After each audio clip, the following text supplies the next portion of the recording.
He, aki Kenya ina maneno by the way. Hii Kenya ina maneno. Hii Kenya ina maneno.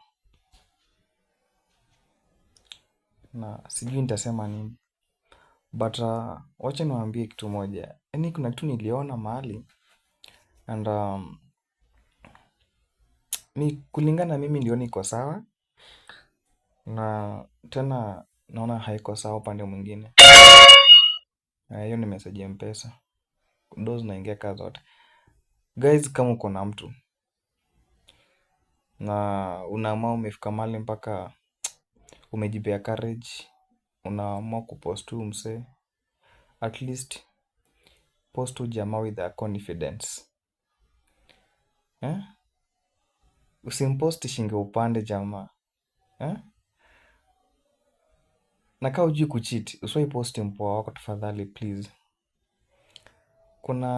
I think kuna kitu niliona mahali mtu alipost mpoa wake, na venye alipost mpoa wake,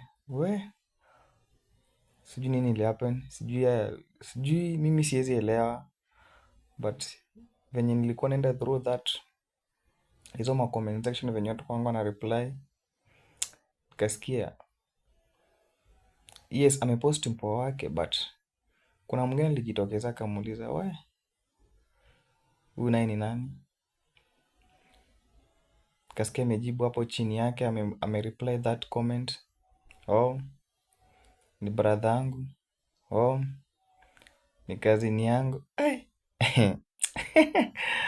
Aki walai hiyo kitu nayo imefanya mpaka nimebambika walai guys.